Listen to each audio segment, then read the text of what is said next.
Hey everyone, welcome to Wax Pack Wisdom, where we talk baseball history through card breaks and the cards we love. My name is Jake T. O'Donnell. Today we're opening up this pack, not just a pack, this pack of 1990 Fleer baseball, and let's just get right into it. This is just your classic junk wax set. Fleer did not put gum in their packs as sort of a way to differentiate themselves a little bit, but they would do other things, including these quizzes, like you see here. Where it's very easy to get the answers if you can read upside down. But anyway, it's cool. Checklist there.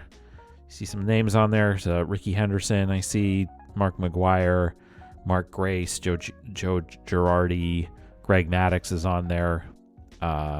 So that's cool. All right, let's see who is actually in this pack. 4 players. Mark Eichhorn with the Braves. I think of him as also spending some time with the Angels as well. We are heading into this sort of elite era with the Braves.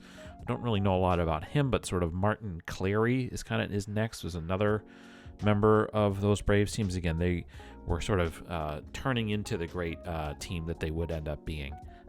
So there you go, a couple of Braves. We got a Hall of Famer next for the 1990 Fleer All-Star team, Harold Baines.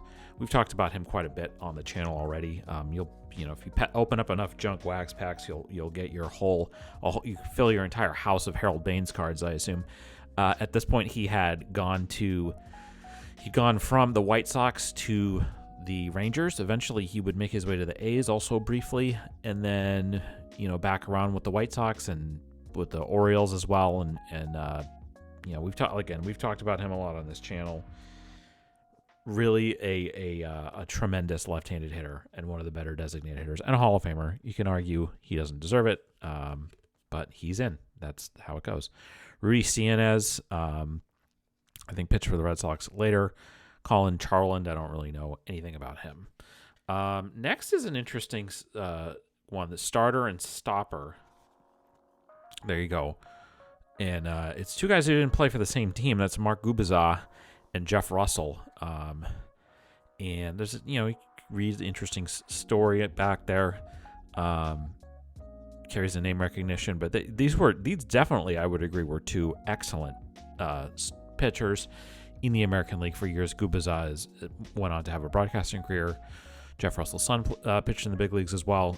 Jeff Russell also spent some time as a closer for the Red Sox. All right. Another dual player card, minor league prospects of Scott Hemond and Mark Gardner. Neither of them really went on to do very much. Here's someone who did go on to do quite a bit, and that is Robin Ventura. That's a really nice 1990 Fleer Robin Ventura card there for you. Robin Ventura, a star, multi-time all-star third baseman for the Chicago White Sox, later managed the White Sox. I think if you ask most baseball fans what Robin Ventura is best known for, it was when he charged the mound against Nolan Ryan, and Nolan Ryan proceeded to give him a noogie. I don't really know what Robin was thinking on that one. That was not very smart.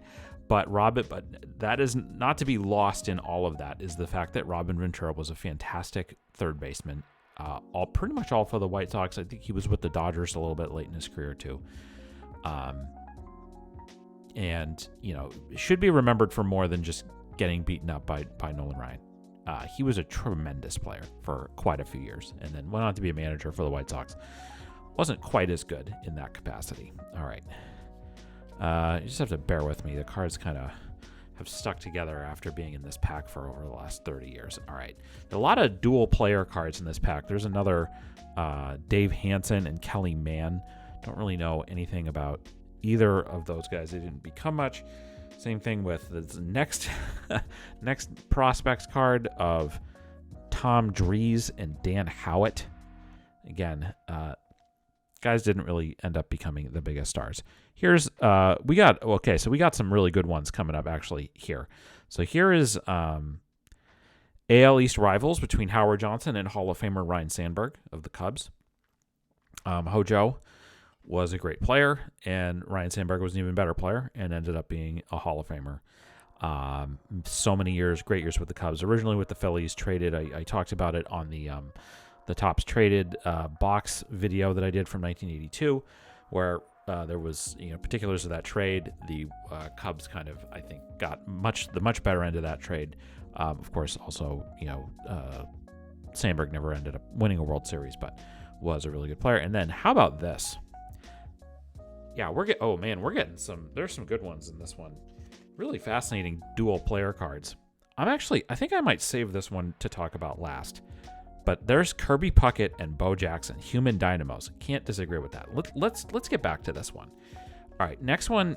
There's Rich Monteleone and Dana Williams. Don't really know anything about either of them. Dynamic duo of Will Clark and Kevin Mitchell. Much to like about both of those guys, of course. I think about both of these guys. Kevin Mitchell was like an MVP level player. Giants in 1989 went to the World Series. They lost. These guys were two key parts of it. And there's that. And then this last card of Chuck McElroy and Moises Alou, who of course the son of Felipe Alou would end up going on and having a great career of his own. The Cubs, a few other teams, great power hitter. Would have always loved to have had him on the Red Sox, but he never made it there. But let's finish with the Human Dynamos here. And man, they certainly were. Hall of Famer Kirby Puckett, of course. Life was all too short. A tremendous all-around player, a great defensive center fielder, and just a 300 hitter, 200 hit a year guy. Ends up, I believe, had glaucoma, and his career was cut short. And then, of course, his life was also cut short. And there's other off-the-field stuff involving Kirby Puckett that people can do their own research and look into it if they want. Bo Jackson is one of the great folk heroes, the folk stars of baseball and football. An incredible athlete. I would invite anybody to watch the documentary on the 30 for 30 documentary about him. Just so spectacular. Multi-sport athlete, baseball, football. Got hurt playing football. He got hurt playing baseball. Was never quite the same. Had a hip injury, but he did things on the baseball field that nobody had ever seen, and nobody has seen anybody do them since. Just these athletic feats and things that he could do, scaling walls and just an unbelievable athlete, and a spectacular talent. So there's Kirby Puckett alongside Bo Jackson. I think this probably would have been in the All-Star game that year. The Human Dynamos. You can pause the video and read all that if you would like. So that is going to do it for this edition of Wax Pack Wisdom and this pack of 1990 Fleer. Tell us what you thought of this break. What's your favorite card we pulled today? Do you have a story about one of the players in this pack? Leave us a comment and let us know. We'd love to hear it. If you enjoyed this video, we invite you to give it a like and subscribe to our channel so you don't miss any of our Wax Pack Wisdom content. In the video description, you can find links to where you can follow Wax Pack Wisdom on all social media channels. You'll also find a link to a list of our favorite nonprofits and charities. If you enjoyed this video, please consider a donation to one of those organizations. It would mean a lot to us. Thanks very much for watching, and we'll see you next time on Wax Pack Wisdom. Take care.